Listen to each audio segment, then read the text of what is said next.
Ahí está, ahí empezó. Ok. Bueno, ya son casi 5, vamos a dare inizio. Stefano, io adesso faccio la tua introduction e dopo ti lascio così tu vai avanti col seminario. Bien, a ver, escape, ¿dónde tengo el coso? Acá. Bueno, buenas tardes a todos los presentes. Hoy nos visita el doctor Stefano Crespi. Stefano recibió el título de licenciado en Ciencias Químicas y doctor en la Facultad de Ciencias de la Universidad de Pavía y realizó su trabajo de tesis doctoral bajo la dirección de Mauricio Fagnoni. Realizó 2 estadías postdoctorales, una en la Universidad de Pavía, 2016-2018, y otro en el Departamento de Química de la Universidad de Regensburg, Alemania, bajo la dirección del Dr. Burkhard König, 2018-2019. Actualmente está realizando una tercera estadía postdoctoral en el Instituto Strating de Química de la Universidad de Groningen, en Holanda, desde 2019, bajo la dirección del doctor Ben Feringa, quien, como todos ustedes saben, fue recientemente galardonado con el Premio Nobel de Química. Se ha desempeñado como docente de la Universidad de Pavía y de la Universidad de Groningen, y en la Universidad de Groningen como docente asistente tanto en laboratorios de trabajos prácticos como en el dictado de clases de problemas para hacer una equivalencia al tipo de actividad que realizamos nosotros. Su experiencia e intereses de investigación son la elucidación de mecanismos de reacciones fotoquímicas mediante el uso de técnicas espectroscópicas en estado estacionario resueltas en el tiempo, así como la química computacional y el desarrollo de novedosos motores fotoquímicos de apagado y encendido. A la fecha cuenta con 35 trabajos científicos publicados en revistas internacionales, ha presentado y participado en numerosos congresos y simposios internacionales, ha dictado 6 conferencias en el área de la fotoquímica, es editor invitado de la prestigiosa colección Specialist Periodical Report in Photochemistry, editado por la Royal Society of Chemistry, y se ha desempeñado como revisor de numerosas revistas internacionales. A la fecha ha supervisado el trabajo de varios estudiantes de maestría y doctorado, tanto en la Universidad de Regensburg como en la Universidad de Groningen. Ha sido galardonado con el premio Marie Sklodowska-Curie Actions Individual Fellowship en 2019 y en el mismo año recibió de parte de la Sociedad Italiana de Química el premio Primo Levi. Bien, en el día de hoy nos ofrecerá un seminario cuyo tema es Mechanistic Insights into the Rotational Behavior of Novel Molecular Motors and Photoswitches. Okay. So, well, Professor Bonesi, everyone, thank you so much for your very detailed introduction. I hope that you can see the screen and everything is fine. Yes. Well, I've seen that I have also made like this initial slides, but in the end, you have explained everything so beautifully that I will just like go very fast in this and to show like my, let's say, move towards the north from Italy towards the Netherlands that you have explained so nicely. Well, what was just connecting all these points in my academic career, in the end were just a few ideas, or like photochemistry, organic synthesis, that we put together by applying spectroscopy, both at the nanosecond transient to steady state spectroscopy, fluorescence spectroscopy, but also computational chemistry, because we were using that to understand the mechanism of the reaction. I'm still using that to understand the mechanism of the reaction that we were observing both experimentally and spectroscopically. But since my first postdoc, I became quite interested into molecules in motions, and in particular, molecules that are moving by light stimulus. So let's take into consideration these examples. So for a molecule that can be moved, we have a very simple example, that is a molecule that possesses a stable state and a metastable state. And the simplest bond that can be moved or isomerized is a double bond. And for the specific example, we are going to take the one of azobenzene. So benzene possesses like a stable state, like in the E form, that can also isomerize to the metastable state. The first stimulus that one can think about to try to equilibrate this stable and metastable state is a thermal stimulus.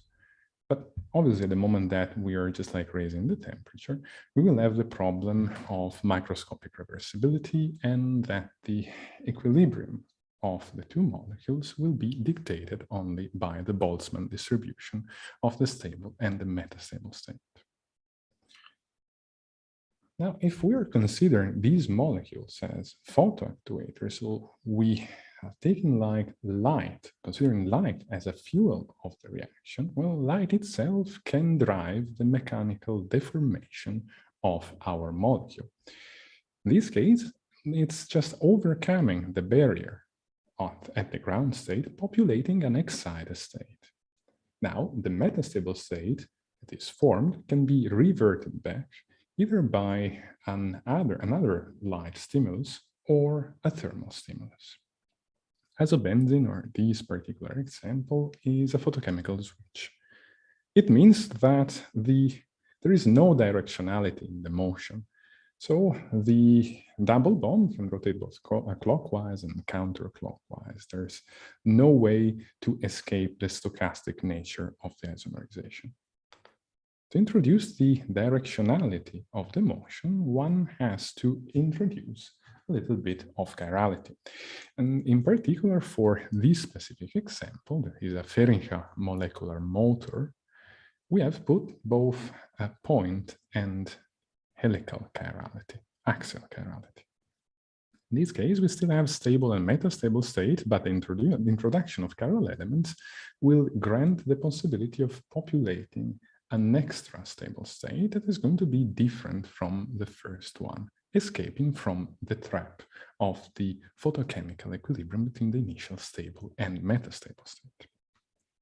Now, for photochemical actuators like this one, both switches and motors, the most, say, challenging, complex task that we can think about is to harness the energy of the photons and transmit the energy changes into geometrical changes into different complex levels, say on the small scale, to the macromolecular scale, into the framework scale.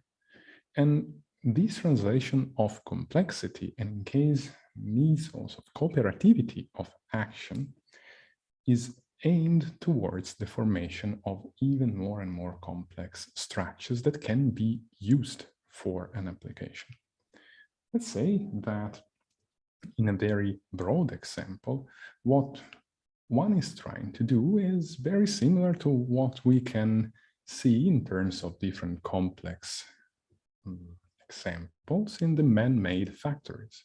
So we're studying the elements, the machines that compose a framework in order to build an artificial molecular factory. The same thing that can be seen in the biological environment, when the small molecules compose biomacromolecules and then framework of what is the biological factory, which is the cell. Now, at the stage in which molecular machinery is, I would say that we are more or less between the stage of simple machines and framework. Obviously, we are aiming towards artificial molecular factories. However, we have to take into consideration the problems such as the cooperativity of the different levels of complexity that the molecules have to face. The perfect example to understand how cooperativity between different stimuli and different levels of complexity is important for a photoactuator is rhodopsin. So rhodopsin is the biomolecule that is helping us, for example, to watch this presentation. Well, it's the biomolecule that is crucial for the process of vision. Inside this protein cavity, there is a photochemical switch that is retinal. And retinal, in the end, is no more than an isomerizing double bond. However, all its substituents, all its interaction with this cavity in the environment makes the difference between a simple double bond rotating with a visible light addressable scaffold with a certain efficiency outside the cavity and with an increased efficiency, so quantum yield of 67%, unidirectionality and ultra-fast decay when put inside rhodopsin. So we're not going to talk about artificial molecular factories today. However, we are going to use certain examples that are taken, or certain levels that are taken from like the inspiring example of rhodopsin itself. Now, the specific molecular motions of the chromophore, the substituent effects, and certain environment and stimuli can then modify the pathways, the rotational movements, and the isomerization, both at the ground and the excited state of certain photoactuators. So let's start with the first example, that are immunothioindoxyl photochemical switches. Well, these are based on CN double bond, as it's printed in the screen. So immunothioindoxyl photoswitches were developed into the FCEyN-UBA group. These are blue light addressable photoswitches. It means that the stable form, the Z form on the left, can isomerize upon blue light irradiation onto the E form that is on the right.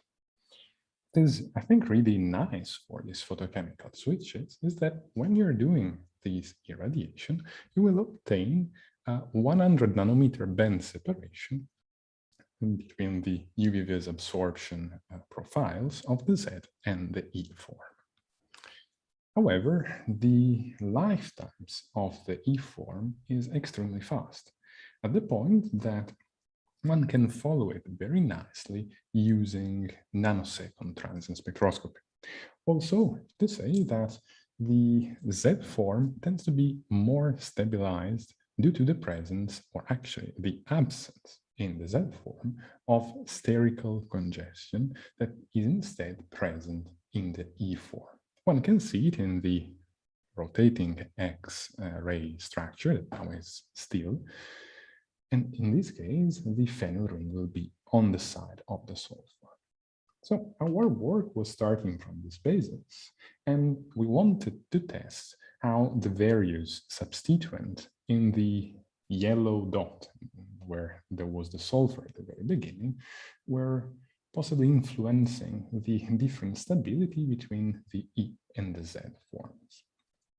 Just simply from some basic computational calculations, we could see that the chalcogens like oxygen, sulfur for the original ITI, or selenium do still prefer the Z isomer as the stable isomer. However, when you're moving from the group of the oxygen to the one of nitrogen, you can have that the E isomer for increasing steric inversions, so NH and methyl and acetyl, so the E isomer becomes the stable one. And this can be understood simply checking the computed structures, because the E form now on the right seems to be a little bit happier compared to the one on the left due to the steric clashes. So at this point, we wanted to see if the properties of the E and Z isomers with this 100 nanometer band separation were still maintained into this new switch, but in this case with opposite properties with an E form more stabilized. And for this case, I will show you the only real synthesis in this presentation, otherwise the other ones will be too long in time. And just because like the synthesis, the last step is my, let's say, my idea extremely nice because it's extremely fast. What you can see here in this tiny video is the conversion of the nitroso derivative of the last step with the addition of one drop of DBU to form the last product that we have called phenylimino-indolinone, that in Italian has a beautiful PO sound. And I also bet that also in Argentinian it's not that bad sounding. So phenylimino-indolinone was synthesized and also characterized from an X-ray perspective. And we could actually see that compared to ITI, the phenyl is now on the side of the CO. So computations were right. Another thing that also computation were predicting is that now the molecule is not absorbing any more blue light, but green light. And the Z isomer is now absorbing bathochromical shifted. So we will have negative photochromism upon irradiation. Lifetime is more or less around the microsecond. And as you can see from the bottom left, modifying the substituent on the phenyl will also modify the absorption properties. Now, what is happening upon isomerization? I think on the top right, you'll see one excited state molecular dynamics. So in particular, we will start from the bottom left of the screen with the molecule at the E state. We excite it to the S1, and we'll have the breakage of the CN double bond into a rotational type of movement. In this case, the molecule will move towards a region of a conical intersection. So a regional space in which the excited state S1 is meeting the S0. And at that point, it can decide to either go to the Z form or to the E form. On the left side of the screen, you see a static picture of what is happening. On the right, simply one of the hundreds trajectories that were checked computationally, and the fate of the molecules is definitely more bumpy than the cartoon that is depicted on the left. Anyways, with these calculations, one can also define the fact that the reaction follows a rotational mechanism. And one can see that because the conical intersections are always at a more or less 90-degree angle. And also, checking all the various trajectories, one can predict that the vast majority of the trajectories are going back to E. So the predicted quantum yield is quite low, 24%, very similar, I would say, with the experimental one. Obviously, it's not the same, it's a qualitative difference, but in both cases, both the experimental and the predicted quantum yield show how this reaction in the end is not so favored at the excited state. We could anyways follow what's happening at the excited state also spectroscopically with femtosecond spectroscopy. We see the decay of the very broad band of the excited state towards a hot ground state in a couple of picoseconds and then forming the Z isomer. And this is on the top right of the screen.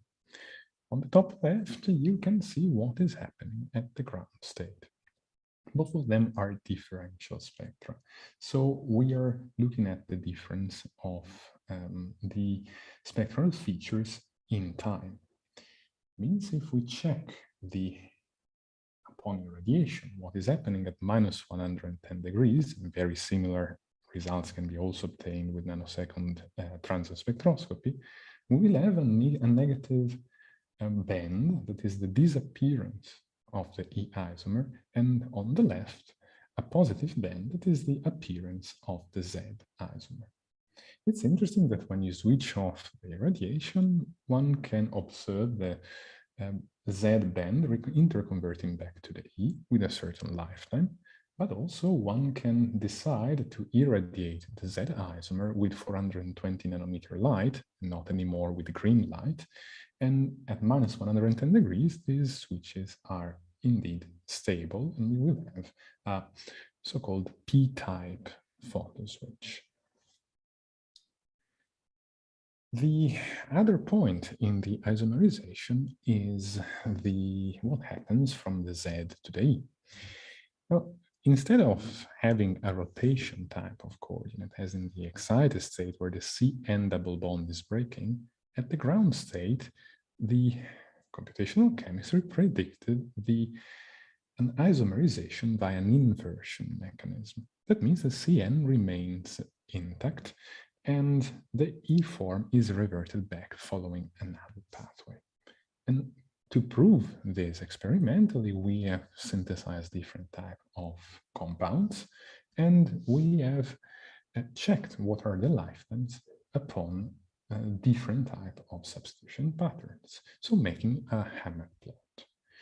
In this case, the positive slope of the experimental kinetics versus the computed ones show that the mechanism is indeed a transition state with an inversion pathway because of the formation of the partial negative charge on the nitrogen that was predicted computationally.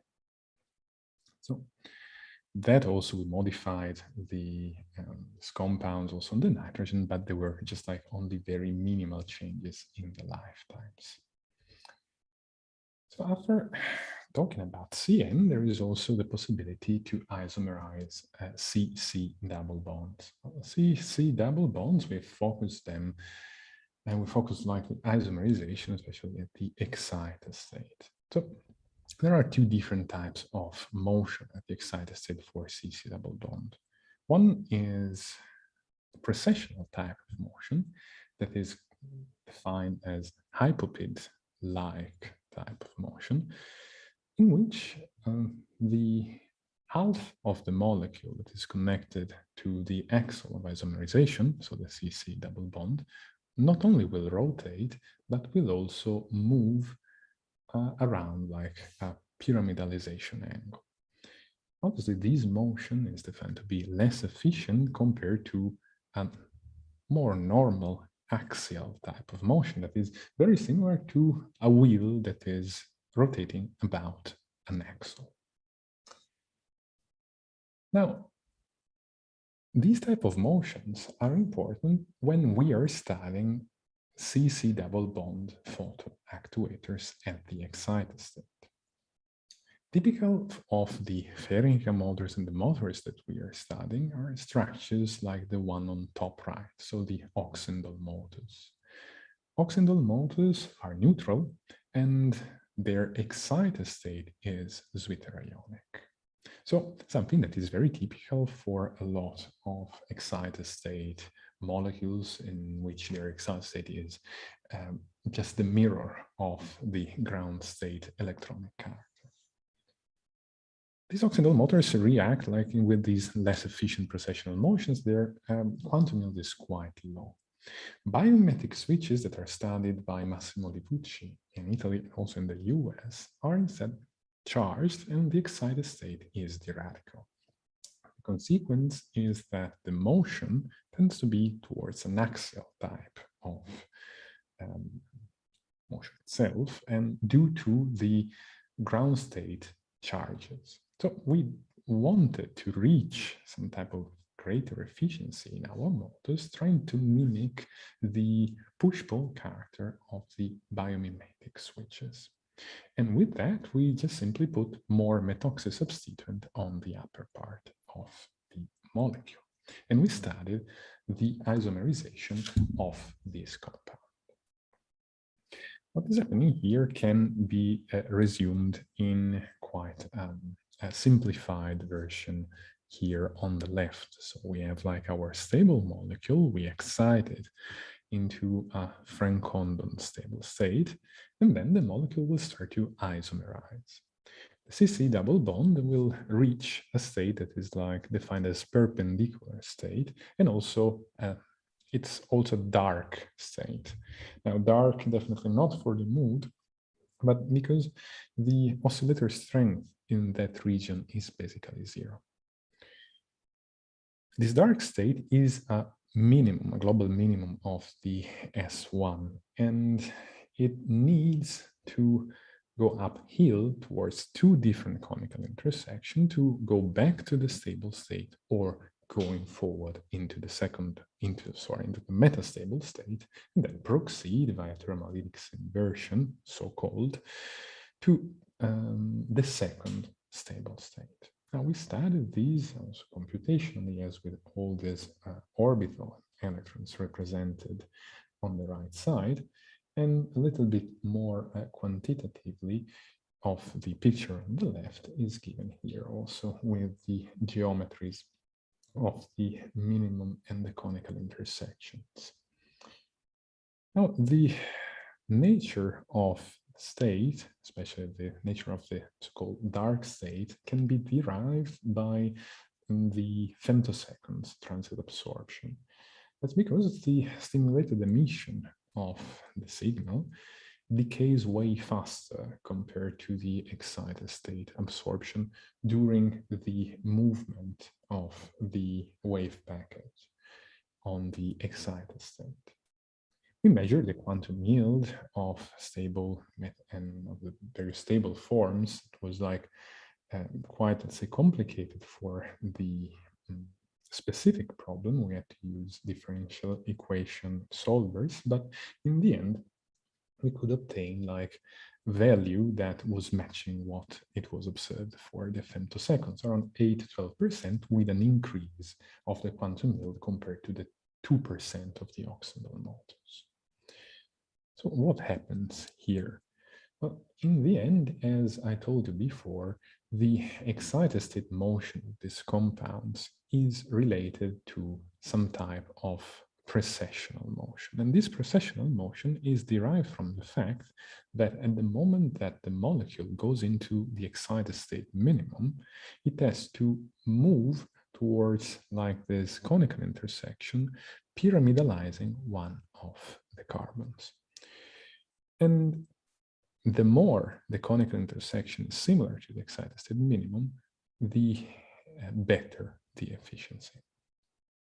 And in the end, if we compare the fluorine typical motors, the Auxinal motors, and biomimetic switches, tend not to consider stilbene because it has another type of isomerization. But if we check the molecules on the right, there is quite a similarity between the charges represented in blue on the pyramidalizing carbon and the angles of pyramidalization that goes from fluorine motor, Auxinal motors, and biomimetic switches at the conical intersection. And with that, also the quantum yield tends to increase, going from the fluorine to the biomimetic molecular switches, as it was in the end predicted.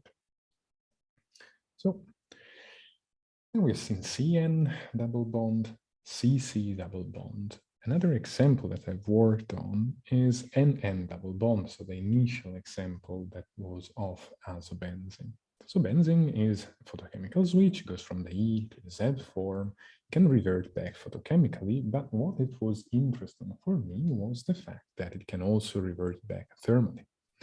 And the various thermal mechanisms are quite different. We can have some type of monomolecular motion that is similar to the CN double bond. So inversion on the same plane of the isomerizing bond. It is quite slow in kinetics. Rotation, so outside the plane, and with breakage of the NN double bond. And finally, tautomerism. So tautomerism can happen when there is an acidic proton attached to the molecule. And this proton can be scrambled onto the nitrogen-nitrogen double bond, forming a tautomer defined as hydrazone. Now, hydrazone, obviously having an NN single bond, will rotate quite easily, form an S-trans hydrazone, and finally obtain again the E form via a second proton transfer. Each of these various mechanisms possesses a specific kinetic, and obviously being able to control it allows quite a lot of benefits for the applications. Well, in particular, to try to control even better the applications and, the properties, what we were trying to aim was also to substitute more than one of a carbon atom in like homoaromatic compounds, like the one of azobenzene, with heteroaromatic scaffolds. So normally, as you can see here from the example, if one substitutes one benzene for something else, well, the properties, the absorption properties, lifetimes, and so on tend to be extremely different. And with that, also the mechanism that can be accessed. What is also very interesting is that a lot of these molecules are still extremely underexplored from mechanistic perspectives.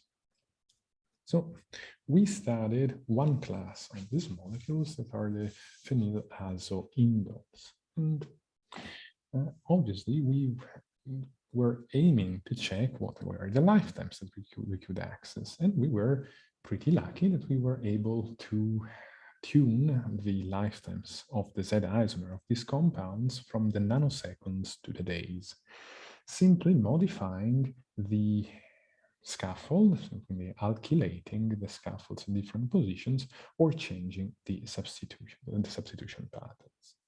Now, obviously, different applications are related to different lifetimes. So months to years is for bistable switches for data storage. Second to months are perfect for photopharmacology, while the faster ones are more related to smart materials and fast oscillators. So what happens here and what was happening? So we were taking our E form, we were irradiating it, and we were obtaining a Z isomer. Now, the Z isomer in an aprotic medium could undergo a certain type of back isomerization that could be followed very nicely by UVVs, which can be seen on the top right. So the say red band, when it's irradiated, goes down until it reaches like the green band of the so-called photostationary state. Then we switch off the radiation with 400 nanometer light, and the photostationary state reverts back to 100% of the E form. And this was obtained with a lifetime that was more or less around 6 seconds. If, like is known from azobenzenes, that compounds possess n-pi star bands and pi-pi star bands. The band that was irradiated here is the pi-pi star band, the so-called S2, is the second excited state, because the n-pi star band is totally dark. That's both in the E and the Z form due to the very high symmetry of the molecule. In fact, the n-pi star band is symmetry not allowed. However, if we want to see the n-pi star band, we just have to introduce a little bit of dissymmetry. And this was obtained putting a methyl in position 2.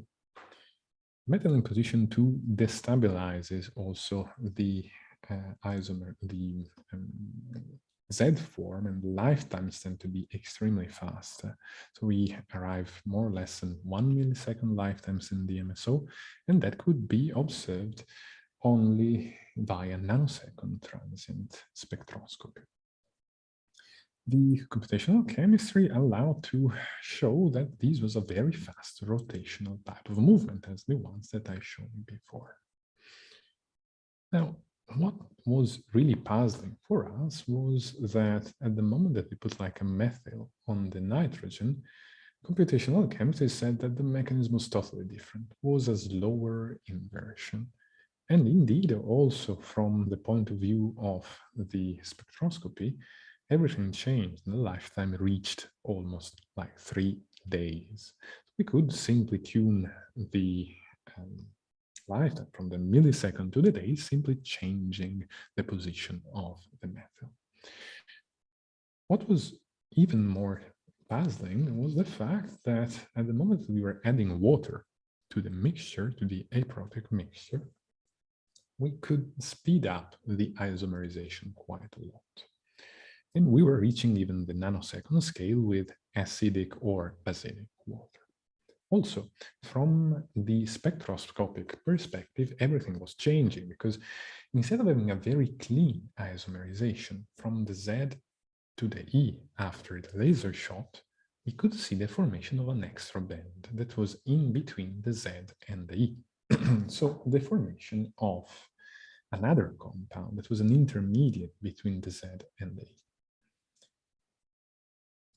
In support that something else was going on is that the reaction, the case of the reaction were dependent on the amount of water that we were putting inside the DMSO and also on the amount of starting material. So there was some type of self-catalysis and effect of the Protex solvent. In addition, if we computed the structure and the UVVs of the perspective intermediate, the hydrazone, actually everything was quite matching. So possibly what we were observing in the nanosecond spectroscopy was like an isomer in which the NH, actually that H, was scrambled onto the nitrogen-nitrogen double bond. Well, the proton transfer was extremely disfavored without Protex solvents. The barriers were extremely high. However, in the presence of Protex solvent, we'll have like a formation of clusters of molecules in which we will have like a stepwise transfer of one proton from one molecule to the other with the formation of Zwitter ions.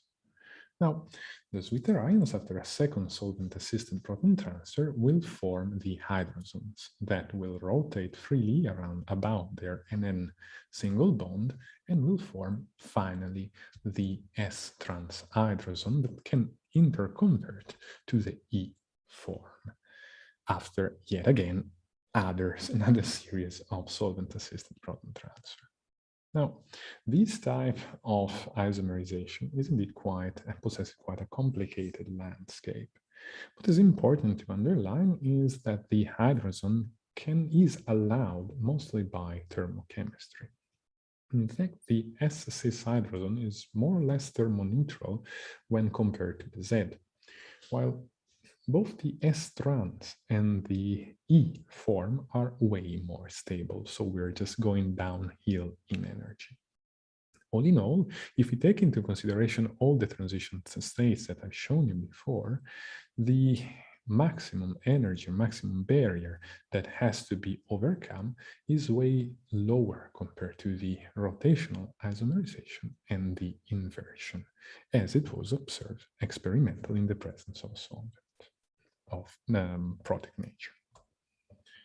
So we went on to try to understand how this could be rationalized in terms of substitution patterns. We could see that, for example, from a rotational perspective, we could obtain an isomerization both from the position 2 and position 3. So when the azo was put in those two positions of the indoors. But what was most impressive is that we were extremely lucky with all these different type of mechanisms, because the position 3 was the only one in which rotation, hydrazone, and inversion mechanism, I dubbed here RH and I, are possible.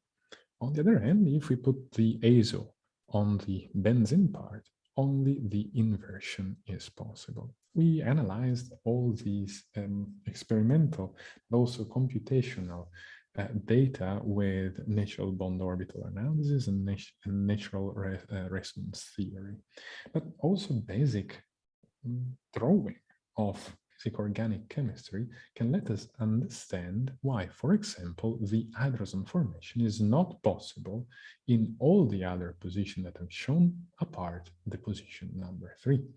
If you look at on the right, position 3 is the only one in which the hydrazone form on the very right maintains part of the aromaticity intact.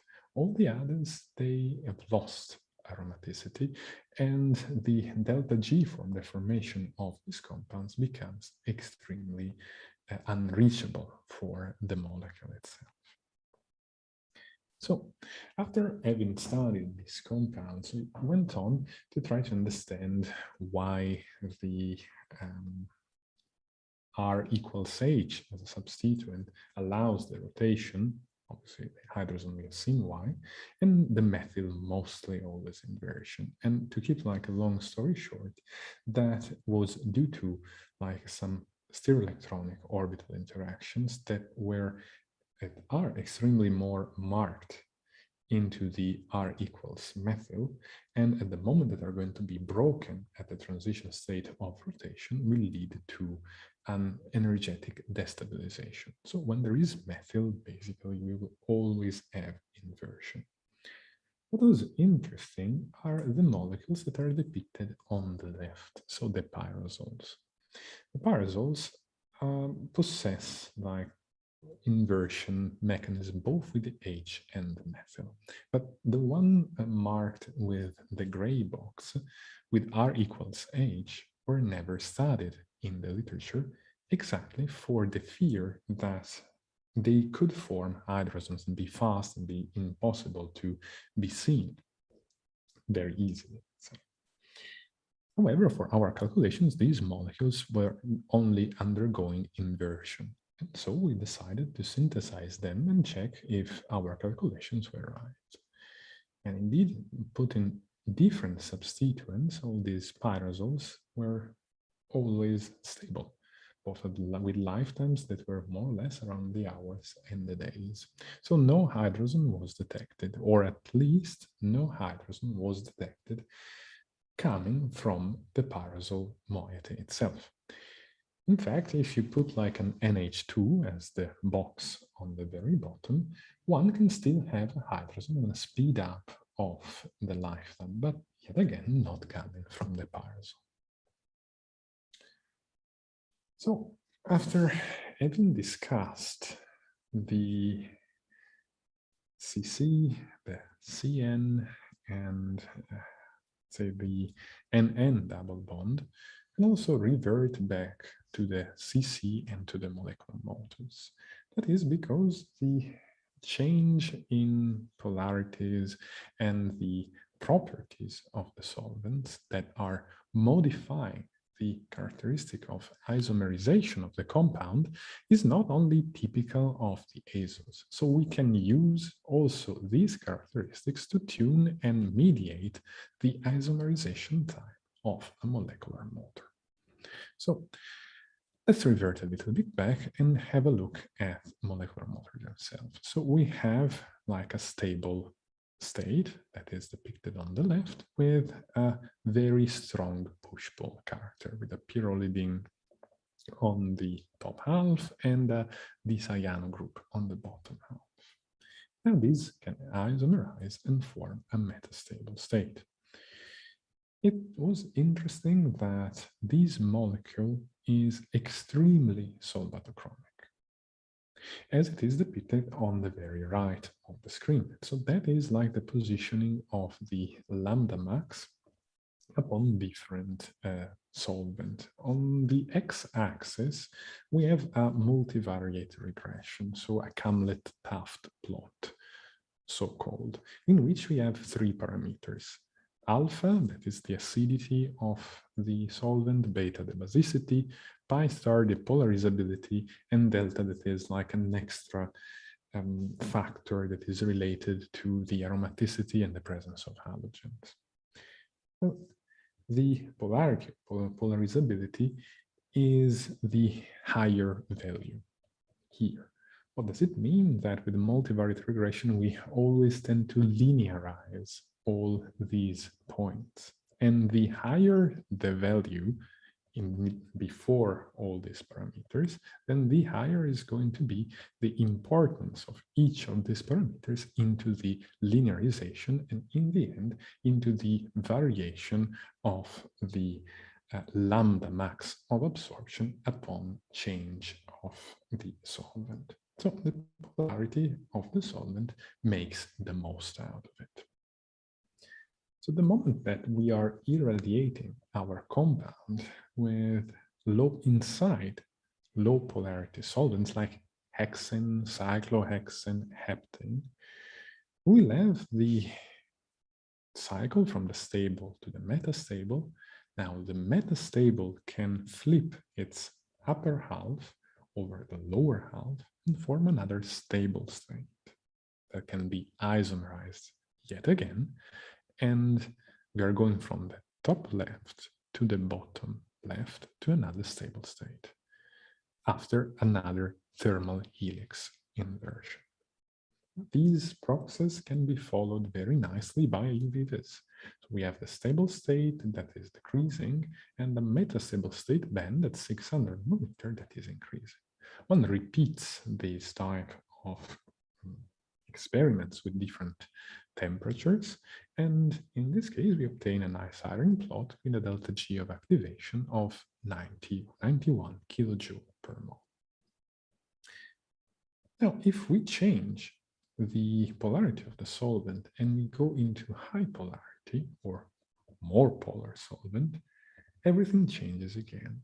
So instead of having a very slow thermal isomerization of the metastable state, we can observe only traces in nanosecond transient spectroscopy. Now, with lifetimes that are going from, say, hours to milliseconds. And this prompted to ask the question, what was going on? And in the end, we had the impossibility of the unidirectional switching that was explained mostly by the use of computational chemistry and NMR. So here is more or less what is happening. If we start on the bottom left from our stable state, we excite it, it goes to the excited state, it goes to the dark state, it's exactly the same as before, finds its conical intersection and can go down to the metastable state or to the initial stable state. But it is important if it goes to the metastable, the blue one. The metastable state can then decide to either go on the right to a second stable state or on the left to the initial one. And if we are in gas phase or in very apolar solvent, then we can see that the barrier to go back as it was before, it's quite high compared to the thermal helix inversion for the motor rotation. However, if we are in acetonitrile, so with lower barriers at the EZ isomerization, we will have that the molecule will behave not anymore as a motor, but as a photochemical switch. And this due to the very strong polarization. So these can be switched off very nicely, simply protonating the molecule. If you protonate the molecule, then there is no more push-pull, the properties, there is even no more solvatochromism. And indeed, we could still have isomerization with kinetics like the one that were observed in cyclohexane. Also, even in acetonitrile, also the barriers in acetonitrile are restored with a very high one for the EZ isomerization and a lower one or comparable, like 92 kilojoule per mole, to the one that was observed experimentally. So the protonation in the end is able to restore the motor function. We have discussed now what the solvent changing the proticity and so on does to the molecule. So we were looking, if you remember, at this Rhodopsin with different type of bonds, different type of mechanism, then different type of solvents and substituent effects, what they can do. And finally, we were also checking what the environment can do to it. And these are a couple of examples of specific interaction of the photochemical switches with certain type of host guest type of chemistry. And the example comes from these directional type of bonding that comes from the phosphine ligands of these photochemical switch that we have synthesized. So this is a stiff steel beam, and one can know and one can see that this phosphine can be used to chelate palladium or platinum. Well, these are also photoswitches, so they can happily go back and forth with light irradiation of 350, 360 nanometer or 375 nanometer. But what is more interesting is that if we put palladium bichloride into the mixture, we can obtain two different types of topologies. When we're in the Z form, we can form like a macrocycle. And this is, from the X-ray, extremely beautiful. It's on the right. However, I do believe that is way more fascinating the structure that is formed on the very left, that we have defined to be as a figure-of-8 strip. And what was more fascinating is that this figure-of-8 can crystallize with two enantiomeric forms, despite the fact that neither the palladium bichloride nor the steel beam in the E form possess any type of chiral element. So the chirality by itself comes from the supramolecular assembly. We were trying to isolate the two enantiomers and study them separately. However, that was, let's say, almost impossible. It is due to the fact that the isomerization of this figure-of-8 happens at room temperature. So we anyways were able to observe the isomerization with an iron analysis, and we think that possibly the palladium complex was forming an intermediate, and this intermediate was non-chiral and was helping the isomerization. So obviously we also did another type of analysis and studies with chiral host, chiral guest, a chiral host, and chiral guest to try to induce unidirectional rotation. I'll give you just one last example for today, which is the following one.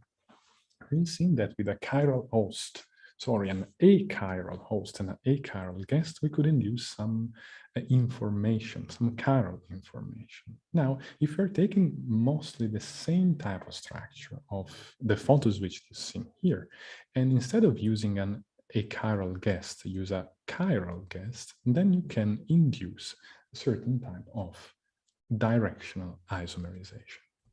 That is because, like, the E isomer doesn't interact so well with the chiral guest, but the Z does. So the Z isomer will interact preferentially in one of its two helicities, because the Z is not planar, with the chiral guest. And in this case, the two diastereoisomers will direct a unidirectionality of the motion. Now, this was studied with CD spectroscopy, and we could see that indeed there was like the formation of a chiral complex that was not like induced CD, but it was indeed on the bend of the photochrome, so on the stiff steel beam. In general, we also decided to study this with methylated version to try to see if the induction of chirality was coming from the ground or the excited state. But due to the fact that the formation of the CD bend was way slower, we showed that the induction of chirality was only coming from the ground state and not from the excited state. And in general, the differences of energy that direct the motion are related only and solely to the thermodynamic characteristics of the two complexes that are slightly favoring the one of the two diastereomers. Now, as I can see that I think my time is almost going to end, I also end the presentation, and I hope that with these series of examples, I could show you how complexity and cooperativity can be seen at very different levels for photoactuators, and try to design photoactuators, starting from the different type of motions, both at the excited and at the ground state, the substituent effects, and the effects of environment and stimuli on the motion. So before concluding, there are a lot of people that I would like to thank, both from like say a scientific perspective, a human perspective, and definitely also the Marie Curie Fellowship that helped me to conduct at least the last part of my studies and researches. Before finishing, I would really like to thank all of you for your attention, and Professor Bonesi for inviting me here. Thank you so much.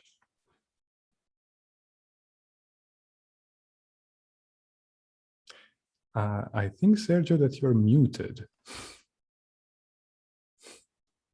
Okay, thank you very much, Stefano, for your beautiful, interesting lecture. So, is there some any question?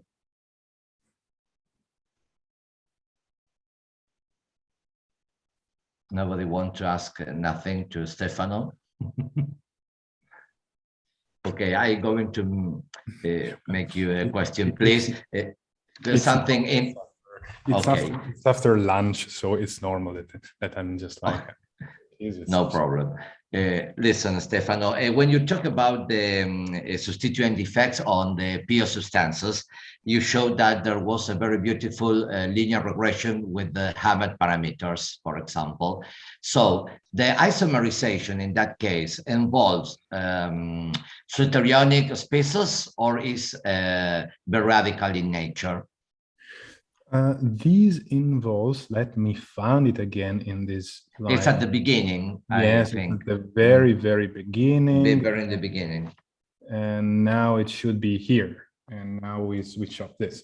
So yes, it's like everything is polar in nature. So this is coming from a transition state of inversion where the CN double bond is not broken.